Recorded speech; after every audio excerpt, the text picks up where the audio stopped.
संतप्त मानस शांत हों, जिनके गुणों के गान में वे वर्धमान महान जिन विचरे हमारे ध्यान में।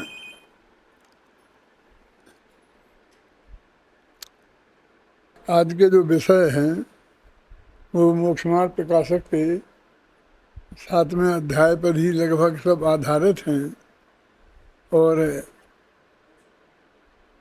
जो सब बोलने वाले थे वो सभी लगभग अपना टोडरमल दिगंबर जैन सिद्धांत महाविद्यालय के ही विद्यार्थी थे। कुछ मेरे बच्चों जैसे थे, कुछ पोतों जैसे थे और इन सब ने बहुत अच्छी तरह से तैयारी करके और बहुत मार्मिक रूप से विषय को प्रस्तुत किया है। उनकी समीक्षा में मैं ज़्यादा समय नहीं लगाना चाहता हूँ क्योंकि अगली क्लास लगने के लिए सिर्फ 15 मिनट का समय है। इसलिए मैं कुछ मर्म की बातें जो इनमें आई हैं उन्हीं पर चर्चा करना चाहता हूँ। एक जो पंक्ति आई है ना, परिणामन की संभाल में गाफिल मत हो प्राणी। यद्यपि भागचंद जी ने जो शुरू से अंत तक पद लिखा है उसमें इसका जो भाव मालूम पड़ता है वो जैसा कि समझा जाता है वैसा ही है कि मुनि एकादश गुण स्थान चढ़े, गिरत तहाँ थे चित्त भृत भ्रम ठानी। 11वें गुण स्थान में पहुँच करके मुनिराज भी इतनी ऊंची तरक्की होगी भावों की परिणामों में की संभाल में। और फिर वहाँ से जब वो सामान्य था ना तब तो संभालते हुए चढ़ता गया और वहाँ से चित्त में भ्रम पैदा हुआ, चित्त भ्रम ठानी। चित्त में एक जरा सा भ्रम पैदा हो गया कि ये जो मैं देख रहा हूँ ये सचमुच सच्चाई है कि मैं सपना देख रहा हूँ, कि पूरा कल्पना लोक की बातें हैं। ऐसा भ्रम पैदा हुआ तो सीधा गिर के पहले गुण स्थान में आ गया। अब आप कहते हो परिणामों को संभाल में गाफिल मत हो, क्या करें? जब वो साधारण परिणामों में थे तब तो चढ़ते गए संभलते गए, परिणाम संभलते गए और जब वे बिल्कुल टॉप पे पहुंच गए पूरे ही परिणाम संभल गए। क्योंकि 11वें 12वें गुण स्थान में इतना ही तो अंतर है कि जो उपसम श्रेणी वाला है वो छपक श्रेणी वाले हैं, वो अप्रतिपाती भाव वाले हैं, ये प्रतिपाती भाव वाले हैं। बाकी अंतरंग की शुद्धि में पवित्रता में तो कोई अंतर है ही नहीं और बुद्धिपूर्वक तो वहाँ कोई ज़्यादा पुरुषार्थ होता ही नहीं। अब वे वहाँ क्या संभालें कि वहाँ से गिरकर सीधे पहले गुण स्थान में। और ये नहीं लिखा कि कोई कर्म का उदय आ गया, तीव्र कर्म का उदय आ गया। वो कहते उनके ही चित्त में एक भ्रम खड़ा हो गया, चित्त भ्रम ठानी और गिर करके पहले गुण स्थान में आ गए। और नित्य निगोध से निकल कर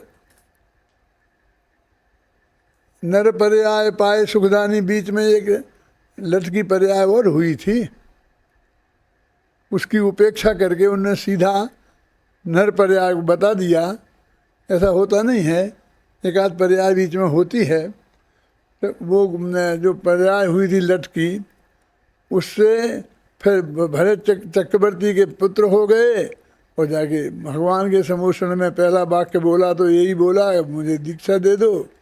और दीक्षा ले करके और अपने आत्मा में गए और उन्हें मोक्ष में चले गए। उनने निगोद में क्या पुरुषार्थ किया था? उनने अपने परिणामों को क्या संभाला था? ये दोनों उदाहरणों में परिणामों की विचित्रता बताई। ये परिणामों की ऐसी विचित्रता है कि 11वें गुण स्थान में पहुँच करके वहाँ में चित्त में भ्रम पैदा हो करके गिर जाता है और निगोद में से एकदम निकल आता है। और लटकी पर्याय में आया, भरत चक्रवर्ती दर्शन करने जा रहे थे, उनके हाथी के पैर के नाचे वो गुंजाई दब के खिलाफ ख़त्म हो गए और भरत चक्रवर्ती के यहाँ वो पैदा हो गए। अब दीक्षा ली, कुछ बोले ही नहीं पहले और मोक्ष चले गए। तो उन्होंने ऐसा निगोद में क्या पुरुषार्थ कर लिया था और लटकी पर्याय में क्या पुरुषार्थ कर लिया था? मैं तो पहले से ही नक्की था ना, पहले से भगवान बता सकते थे ना कि ये ऐसा होगा इनका। यानी उनमें पर्याय की परिणामों की संभालने की पुरुषार्थ की बात तो जब सैनी पंचेंद्री हो गए उसके बाद ही कुछ घटित हो सकती है। निगोद से निकल कर लटकी पर्याय में और लटकी पर्याय से निकल कर चक्रवर्ती के पुत्र, ये चक्रवर्ती के पुत्र होने का पुण्य उस गिनाई की पर्याय में उन्होंने कमाया। कैसे कमाया हो, कोई ने क्या समझा होगा, क्या भावना भाई होगी, क्या किया होगा। और वो चक्रवर्ती के बेटे ही होने की नहीं, तदभ मोक्षगामी होने की, वज्र सब नाराज सहनन को बांधने की, ये सारी प्रकृतियाँ उनने वहाँ बांधी लटकी पर्याय में। इसलिए मैं इस छंद का अर्थ पहले से ही, आज से करीब 30-40 वर्ष पहले से, जब मैं अशोकनगर में था, 53 वर्ष तो मुझे यहीं हो गए, और समझ लो 50-55 वर्ष पहले से एक दूसरा अर्थ भी करता आया हूँ, और वो मैं आपको अभी बताना चाहता हूँ कि वो ये कह रहे हैं भागचंद जी कि तू ये परिणामों के चक्कर में मत पड़, परिणामों की संभाल तेरे से होने वाली नहीं है। तू आज तक परिणाम संभालूंगा इसमें गाफिल हो रहा है, पागल हो रहा है। यहाँ से हट तो क्या संभाल कि ये परिणाम जहाँ से आते हैं उस परिणामी को संभाल, परिणामों को मत संभाल, परिणामी आत्मद्रव्य को संभाल, परिणामी आत्मद्रव्य को मत संभाल, अपरिणामी आत्मद्रव्य को संभाल। और कहते परिणाम और अपरिणाम, परिणाम और परिणाम से रहित ये दोनों विकल्प हैं। इन विकल्पों से भी अतीत जो अंदर में भगवान आत्मा है उसको संभाल। तुझे क्या संभालना है, वो तो समझाया है। सिर्फ जानना है, सिर्फ जानना है, सिर्फ इतना जानना है कि ये मैं हूँ। बस ऐसी दृढ़ प्रतीति करना है, इसका नाम ही सम्यक ज्ञान है, इसका नाम ही सम्यक दर्शन है। और फिर क्या करना है चारित्र के लिए कि वो तो फिर तो बहुत गड़बड़ करनी पड़ेगी। महावेद समाज समिति गुप्ती और न मालूम कितना तप बहुत लंबा चक्कर है। वो कहते हैं कि बस जान, ये जान के यही मैं हूँ और जानता रहे बस। इसका नाम चारित्र है, इसका नाम ध्यान है। ध्यान सर्वोत्कृष्ट चारित्र है। और ये एकदम सब कुछ सहज भाव से हुआ, यानी वस्तु का स्वरूप एकदम सहज है। इसलिए तुम इन विकल्पों में मत उलझ, इन विकल्पों से भी विकल्पातीत हो जा, सहज हो जा। तो परिणामन की संभाल में गाफिल मत हो। अपन कहते हैं गाफिल हो जाए, वो आदमी गाफिल हो रहा है, बेहोश सा हो रहा है। तो कहते इनकी तुम अभी काय में गाफिल हो रहा है? परिणामों के संभालने के चक्कर में। एक अर्थ तो ये है कि तुम परिणामों की संभालने में गाफिल होने, परिणामों को संभाल नहीं पा रहा है, संभाल नहीं रहा है, तो दुनिया को संभालने के चक्कर में है, दुनिया को समझाने के चक्कर में है, खुद को नहीं समझा रहा है? दुनिया को परिणामों को संभालने का उपदेश दे रहा है। अरे भाई, परिणाम तो एक समय की पर्याय का नाम है। तो एक समय की पर्याय जब वो वहाँ पैदा भई तब तो वो पैदा हो ही गई। अब क्या करें, क्या संभालें उसे? वो तो जैसी पैदा हो गई वो हो ही गई ना।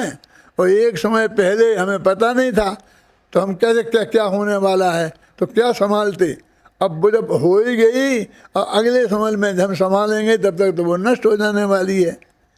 तो पर्याय तो एक समय में है कि है, और वो हमारे क्षयोपम ज्ञान में एक तो आती नहीं है, और आती है तो असंख्य समय बाद आती है। उसके नाश हो जाती है और असंख्य समय बीत जाते हैं, उसके बाद हमारे ख्याल में आती है। आपने देखा होगा बच्चों को इंजेक्शन लगता है ना, लगाते हैं, तो जब लगता है तब नहीं रोते वे, और निकल जाता है डॉक्टर दूर खड़ा होता है तब उन्हें ख्याल में आता है, पर तब वे रोते हैं। समझिए, भैंस नाम का जो प्राणी है उसका और भी गजब का है, उसमें 4 डंडे मार लो जब तक तो उसे पता ही नहीं चलता है, हैं? तब बाद में ख्याल आता है।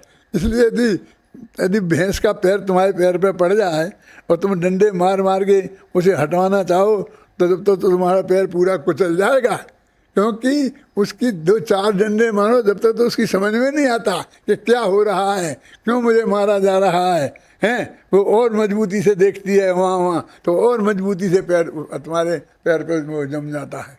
इसलिए भाई परिणामों के संभालने के विकल्प में उलझो मत। संजय ने अपने भाषण के अंतिम एक लाइन में ये बात कही थी। वीर सागर ने तो उस बात को ही पकड़ा और फिर बाद में इसी बात पे कहा। उनके चिंतन में भी ये बात आई, लेकिन मैं भी इसको कोई पहली दफ़े नहीं कह रहा हूँ, कई दफ़े कह रहा हूँ। शायद उनको नहीं उनने सुनी हो कि सुनी हो तो याद न हो, लेकिन अंदर में वो जाके कहीं ना कहीं से घुस गई है और वे इस बात पे ख्याल आ रहा है कि ये तो बहुत स्थूल कथन है कि परिणामों को संभालो, परिणामों को संभालो। वो जो मोक्ष मार्ग प्रकाशक में तो पंडित जी ने कहा कि अभिप्राय पे तो ध्यान नहीं देता है, परिणाम परिणाम परिणाम संभालने की बात करता है। तो अभिप्राय भी परिणाम ही है, लेकिन ज़रा थोड़ा लंबा परिणाम है, श्रद्धा गुण का परिणाम है।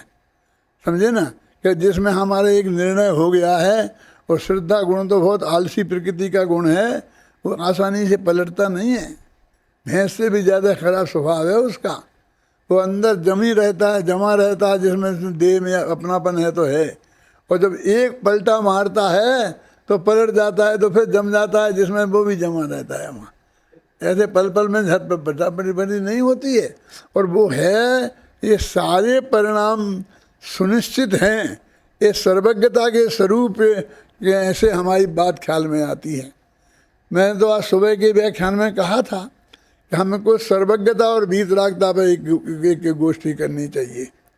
सर्वज्ञता के स्वरूप पे गहराई से नक्की करें कि ये सारा वे भूत भविष्य की, वर्तमान की, सब जीवों की, सब द्रव्यों की पर्यायों को जानते हैं कि नहीं जानते हैं। और जानते हैं तो जैसी जानते हैं उनमें फिर हमको पता चल जाए तो फिर हम उसमें कुछ फेर फार कर सकते हैं क्या? और उसमें आज आगे फेर फार नहीं कर सकते हैं तो एकदम सहजता आ जाती है। चाहे तुम अभिप्राय की भूल कह लो, चाहे वो सहजता, कि जब जो कुछ है उसमें कोई परिवर्तन किया ही नहीं जा सकता है। तो मैं तो ये कहता हूँ, अभी आजकल कह रहा हूँ कि ये जो बात है कि परिणामों को संभालो, भव सुधार लो, अंतिम समय के परिणाम समझ जाएंगे तो भव बदल जाएगा। मैं ऐसा एक प्रश्न करता हूँ लोगों से कि वो एक कुत्ते को जीवनधर स्वामी ने नमोकार मंत्र सुनाया था और वो स्वर्ग चला गया था। ये बात शास्त्र में लिखी है और मैं उसमें कोई शंका नहीं कर रहा हूँ। लेकिन मेरा एक प्रश्न है आप सबसे, सोचने वालों से, कि यदि वो जीवनधर स्वामी वहाँ नहीं आ पाते, उन्हें विकल्प नहीं आता उस कुत्ते को नमोकार मंत्र सुनाने का, और वे नहीं सुनाते, तो कुत्ता मर के कहाँ जाता? मैं आपसे पूछना चाहता, आप बताओ कहाँ जाता? भगवान महावीर से पूछते तो वे क्या बताते कि कहाँ जाएगा? है? नरक में चला जाता। एकदम अचानक उन्होंने नमोकार मंत्र सुनाया और फिर वो स्वर्ग में चला गया, तो स्वर्ग में जगह खाली पड़ी थी। ये जगह खाली पड़ी रहती हैं ऐसी, हैं? और फिर नरक में उनकी जगह कौन गया होगा? वो भी तो जगह ज़्यादा देर तक खाली नहीं रहती है। ऐसे समाज में फटाफट बदला बदली होती है। इसमें 2 दिन पहले ये पर्चा छपा होगा, इसमें जो नाम छपे हैं तो लिखा है कि परिणामन की संभाल को बोलने वाले हैं डॉक्टर प्रमोद जी शास्त्री, और बोल गए संजय जी शास्त्री। ये 2 दिन में ही पलट गया। तो ये भगवान महावीर से पूछते कि कौन बोलेगा, तो भी बता सकते थे कि नहीं? प्रमोद जी का नाम लेते कि संजय जी का नाम लेते? बोलो, ये वो पहले से ही नक्की था, हम समझते हैं कि बदल गया है। इसमें लिखा है कि अनुप्रेक्षा इसका वो करेगी क्या, संचालन, लेकिन वो संचालन जिनेंद्र कर रहा है। नहीं, क्या हुआ, ये कब हुआ? कल शाम तक तो मुझे पता नहीं था कि ऐसा होने वाला है। आज ही सुबह पता लगा कि संचालन जिनेंद्र करने वाला है। मेरे कहने का मतलब ये है कि इतनी ये बातें बिल्कुल सुनिश्चित और नक्की, हम ये बदला बदली के जो विकल्प हैं हमारे, वो निरंतर ये चलते रहते हैं। ये कर लो, ये कर लो, ये ना हो जाए, ये ना हो जाए, ये ना हो जाए, मेरी संभाल में थोड़ी गड़बड़ी हो गई, मैं उनको बुला नहीं पाया, उनको कह नहीं पाया। ये निरंतर विकल्प बाजार मुफ्त के ही लगे रहते हैं। एकदम सहज हो जाओ, जो होना है वो गारंटी से होगा, उसमें किसी भी प्रकार का अंतर नहीं पड़ सकता है। पहले ये इतना पक्का निर्णय हो तो जो भी होएगा हमको एकदम सहज भाव से स्वीकृत होता जाएगा, है ना। इसमें जो सब्जेक्ट है मैं तो बहुत बड़े बड़े बढ़िया बढ़िया रखे ना, कि देखो तत्व विचार की महिमा। पंडित जी कहते हैं वाक्य ही ऐसा है कि तत्व विचार ना करे और वो स्वाध्याय करे, वृताधिक का पाले, तपश्चरण करे, ये सारी जो ज्ञानियों के होती हैं वो प्रवृत्तियां गिना नहीं, है ना। दान दे, जो भी करे सब करे, तो भी उसे सम्यक दर्शन होने का अधिकार नहीं है। माने ये सम्यक दर्शन का प्राप्त करने का मार्ग नहीं है। यानी सम्यक दर्शन जिसको होना होगा उसके पहले, होने के पहले ये नहीं होगा, ये नहीं होगा तो होगा, नहीं होगा तो नहीं होगा, लेकिन इससे सम्यक दर्शन के होने का कोई संबंध नहीं है। लेकिन तत्व का विचार उसे होगा। देखो अब ये कहाँ से सिद्ध होता है कि क्षयोपशम लब्धि, विशुद्धि लब्धि और देशना लब्धि और प्रायोगिक लब्धि। तो कर्ण लब्धि होने के बाद में सम्यक दर्शन होता है ना, तो उसके पहले ये सारी लब्धियां विचार रूप ही है ना। क्षयोपशम में क्या चाहिए? क्षयोपशम में जानने की बात तो होगी ना, जानने ही क्या तो क्षयोपशम होना है। सुख गुण का क्षयोपशम थोड़ी होना है, वीर गुण का क्षयोपशम होते हैं, 18 भाव होते हैं ना क्षयोपशम भाव। तो ज्ञान का ही तो क्षयोपशम की बात है? विशुद्धि लब्धि, मैंने कसाई की ऐसी मंदता कि मुझे तो छोड़ हजारों काम, सब काम छोड़कर ये ही चाहिए कि किस कीमत पर, कि जिस कीमत पर भी मिले उस कीमत पर। मुझे भावताव नहीं करना है कि हम तो बढ़िया हैं, बिना भावताव किए, बार्गेनिंग किए हम तो कोई माल खरीदते नहीं हैं, कि तुम्हारा काम भी नहीं है। इसीलिए तो बनियों को ज़्यादा मोक्ष नहीं होता ना, बिल्कुल नहीं होता, ये तो मैं नहीं कह रहा हूँ। देखो हम भगवान महावीर निर्वाण वर्ष में सिद्ध क्षेत्रों की यात्रा करने के लिए निकले। तो जहाँ गए, जहाँ से भगवान मोक्ष गए थे, तो जहाँ गए वहाँ सब छत्री छत्री छत्री छत्री मोक्ष। कोई ऐसा गांव नहीं मिला कि जहाँ से कोई बनिया मोक्ष गया। मैंने उसमें कहा कि ये क्या हो रहा है। भाग्य से पटना पहुंचे तो पटना से सुदर्शन सेठ मोक्ष गए थे। मैंने कहा चलो, इन सुदर्शन सेठ ने बनियों की लाज रख ली। यदि वे नहीं जाते तो बनियों को मोक्ष होता है कि नहीं होता है, ये सिद्ध करने के लिए हमें दिक्कत हो जाती। लेकिन गजब की बात थी, ये छत्री जितने गए थे ये पर्वत की चोटियों पे गए थे, जंगल में गए, पर्वत की चोटियों से गए। लेकिन बनिया गया तो बीच बाजार से। उनका जो छतरी मतरी है ना मंदिर जो है पटना में, वो बीच पटना शहर में है। बनिया और सब कुछ छोड़ सकता है, बाजार नहीं छोड़ सकता। वो मोक्ष भी जाएगा तो बाजार पे दुकान से ही बैठे बैठे जाएगा, ऐसी वृत्ति है। अरे भाई, तुझे सहजता कब आएगी कि जब तुझे भगवान की उस वाणी पर, उनके ज्ञान पर पक्का भरोसा होगा। इस सर्वज्ञता का सच्चा ज्ञान होगा और उनकी वीतरागता है। उन्होंने क्यों नहीं किया? वे तो सब जानते थे, वे तो सब जानते थे। थोड़ा बाहुबली को समझा देते और सारी दुनिया को तो समझाने के बैठ गए थे। सौधर्मेंद्र को समझा रहे थे, समोषण में बड़े में लेक्चर दे रहे थे 7 घंटा और 12 मिनट, और अपने बेटे मान लो लड़ रहे थे। क्यों? और उनसे कुछ नहीं कहा। अरे वे वीतरागी थे, तुम्हें उन्हें वीतरागता का स्वरूप नहीं समझाया। इसलिए मैं कहता हूँ कि मैंने तो इस किताब में, क्या नाम है, अपनी किताब लिखी भरत का अंतर्द्वंद, उसमें सर्वज्ञता और वीतरागता का ही स्वरूप समझाने की कोशिश की है पूरे में।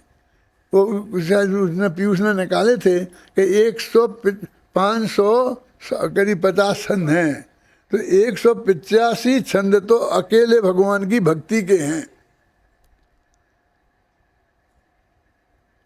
मैंने बुद्धिपूर्वक नहीं किए, ये अबुद्धिपूर्वक हो गए। और उसमें सर्वज्ञता और वीतरागता, ये 2 ही विशेषणों को मैंने लिया, तीसरी बात नहीं कही। और कुछ नहीं करते हो, वे भगवान भरत बात करते हैं तो ये कहते हैं, हे भगवान मैं आपसे क्या मांगूं, क्योंकि आपने बता दिया है कि जो होना है वो तो सब नक्की है और उसमें फेर फार हो नहीं सकता। जब तूने पहले पक्की घोषणा कर दी कि फेर फार नहीं हो सकता, तो अब मांगने का सवाल ही क्या रह सकता जाता है। और तुमने बता दिया कि भगवान किसी को कुछ देते नहीं हैं, लेते नहीं हैं, कुछ करते नहीं हैं, धरते नहीं हैं, करना धरना तो उनके है नहीं। अभी करना धरना एक ऐसा फ्रेज है कि जो दुनिया में ऐसे निकम्मा आदमी माना जाता है, तो अपने तो भगवान निकम्मे ही है ना। 8 ही कर्म चले गए ना उनके। गोमट सार में लिखा है, मालूम, 8 गुणा किच्चा निकम्मा है, आता है ना शब्द गोमट सार में। पहला अधिकार समाप्त होता है, उसकी अंतिम गाथा है, तो उसमें निकम्मा शब्द आता है। निष्कर्म है ना, 8वें कर्म चले गए ना उनके। तो ये जो हमें स्वरूप भगवान आपने हमें समझाया है, अब ये मांगने की बात कहाँ खड़ी रह सकती है। और आपने तो हमें ये समझाया कि अजाचीक जिन धर्म है, जैन धर्म अजाचीक है, नहीं मांगना जैन धर्म का स्वरूप है। अब हम मांगने की गुंजाइश कहाँ रही? और आप लेते नहीं, देते नहीं, करते नहीं, ये सारी बातें मैंने उसमें लिखी। एक बहुत बड़े विद्वान ने मुझे कहा, भगवान से जाके ऐसा कहें कि आप कुछ नहीं करते, अब हमारा कुछ नहीं कर सकते। ऐसा कहा जाता कि भले ही वो कुछ नहीं करते हों, आखिर कहा तो यही जाएगा कि आप सब कुछ कर सकते हैं और आप कर दो, आप कर दो। मैंने कहा वाह वाह, गजब हो गया। जो उनने नहीं कहा वो उनके माथे पे मारना, तो ये उनकी निंदा करना है कि स्तुति है? बोलो वीर सागर, ये निंदा है कि स्तुति है? और जो उनने सचमुच कहा है वो कहना, वो निंदा हो गई, वो मर्यादा भंग हो गई कि आप कुछ नहीं करते। कि एक कहो कि आप कुछ नहीं करते लेकिन कर नहीं सकते, ये क्या कहते हो? वाह वाह, तो बात कर सकते हैं क्या और फिर नहीं किया, फिर तो उन पर आरोप हो गया कि वस्तु स्वरूप ये है कि करते नहीं हो, कर सकते नहीं हो, और ये बात आप ही ने बताई है। हे भगवान, ये बात तो आपने ही बताई है, हम तो याद कर रहे हैं और हम तो समझ लो पाठ सुना रहे हैं कि हमने जो आपकी बात समझी है वो सही समझी कि नहीं समझी। जैसे गुरुजी के सामने हम अपना पाठ सुनाते हैं, ये तो एक उदाहरण दिया है मैंने, लेकिन 185 छंद लिखे होंगे 4-4 लाइन के, तो उनमें क्या लिखा होगा, लेकिन मैं बता रहा हूँ क्या नहीं लिखा। ये सर्वज्ञता और वीतरागता के अलावा कुछ नहीं लिखा। कैसी स्तुति करना चाहिए, मैं अपने सब विद्यार्थियों से कहता हूँ कि भगवान के सामने कर्तावाद की बातें करते हो, तुमने ये किया, ये किया, ये किया, ये तो सीधी अदालत में आरोप लगाना है उनके ऊपर कि उन्होंने कुछ भी नहीं किया है। वे कहते हैं कोई करो नहीं, तुम भी मत करो, और बताइए भगवान मैं क्या करूं, मैं ये करूंगा, मैं ये करूंगा। अपना उनका सुनाता है, फिर अपना सुनाना लगता है, फिर इसका कि मैंने ये किया, ये किया। तो ये करता नहीं है कोई किसी का। एकत्व बुद्धि, ममत्व बुद्धि, कर्तृत्व बुद्धि, भोक्तृत्व बुद्धि, इनका निषेध जो हमारा जैन धर्म में हुआ है, ये सब बातें हमें भगवान की स्तुति में, संबंध भजन ने सारा तत्व ज्ञान पर बता। भगवान नहीं जानते होंगे कि जे अनेकांत स्वरूप है वस्तु हैं। कथनचित सदैवेष्ट है, कथनचित असदैव तद, भगवान नहीं जानते होंगे। हमने पूरी क्लास लगा दी उनकी, पूरा पढ़ा दिया, न्याय शास्त्र लिख रहे और उन्हें भगवान को बता दिया कि आपने अनेकांत की सिद्धि की। तो भगवान आपने क्या क्या बताया है, क्या क्या वस्तु का स्वरूप है, ये हम भगवान के सामने बता रहे। तो तुमने बता दो अनेकांत सिद्ध करते तुमने ये क्यों बताया? क्योंकि आज के अज्ञानी जगत में इनका अज्ञान बहुत गहरा है। अनेकांत को तो किसी को कुछ लेना देना नहीं है, अनेकांत किसी को कुछ बात नहीं है। लेकिन ये जो एक दूसरे का करता बताना, भगवान को करता बताना, भगवान के भरोसे रहा। मैं तो एक कह रहा था ना अभी क्या कि तुम क्या बात कर रहे हो, वो भगवान से 5वां अध्याय अजैनियों का नहीं है। वो जो सारे एक द्रव्य दूसरे द्रव्य का करता है, ये बताओ। मैंने कहा मैं देखो दूसरों की बात नहीं कहता हूँ, मुमुक्षुओं की बात कहता हूँ। जो गुरुदेव के अनुयायी अपने को पक्का कहते हैं, उनका पक्का उत्तराधिकारी कहते हैं, और जो अपने को इतना पक्का समझते हैं कि वे हमारा बहिष्कार कर सकते हैं, दुनिया से कह सकते हैं कि हमें कोई मत सुनो, अपील कर सकते हैं। बे बैठे हैं, बे एक देव दूसरे का करता नहीं है, मानते हैं। ये गुरुदेव ने बताया कि नहीं बताया? मैं डंके की चोट कह रहा हूँ, बताया ना। फिर कौन आदमी ने पर करना इसने ये किया, इसने ये किया, हम ये नहीं करने देंगे, ये इसको हटा देंगे, इसको घुसने नहीं देंगे, इसको आने नहीं देंगे। इसके अलावा और कुछ है ही नहीं। तो कर्तृत्व का अहंकार इतना ज़्यादा है। तो 5वां अध्याय उनके लिए है। श्वेतांबरों को 5वें अध्याय में रखा। तुम दिगंबर बहुत महान हो गए ना। ये पूरा मोक्ष मार्ग प्रकाशक के जो 8 अध्याय हैं, वो सब जैनियों की गलती है ना। तो ये गलतियां सब श्वेतांबरों में हैं, दिगंबरों में नहीं है। ये सब 5वें अध्याय की गलतियां भी, 6वें अध्याय की गलतियां भी, 7वें अध्याय की गलतियां। व्यवहाराभासी भी हम, अरे हम तो टॉपर्स हैं। व्यवहाराभासी भी हम, निश्चयाभासी भी हम, ओव्याभासी भी हम। कोई कैसे जीत जाएगा? हैं, हम तो सब टॉपर्स हैं। तो ऐसे इस वस्तु के स्वरूप को हम समझें। और सभी लोग, इसी चर्चा तो हो रही है, इतनी बात कहने को मौका तो मिल रहा है। अब इसकी बात को सुनने वाले लोग तो हैं कम से कम, और ऐसे लोग हैं कि जिनमें वो क्षमता है कि वो समझ सकते हैं, फिर वो दूसरों को समझा सकते हैं। ऐसी भी क्षमता है, लिख सकते हैं, ऐसी भी क्षमता है। तो ये बात निश्चित रूप से पंचम काल के अंत तक जिंदा रहेगी और आगे बढ़ेगी। ऐसी मंगल भावना के साथ मैं अभी की बात समाप्त करता हूँ।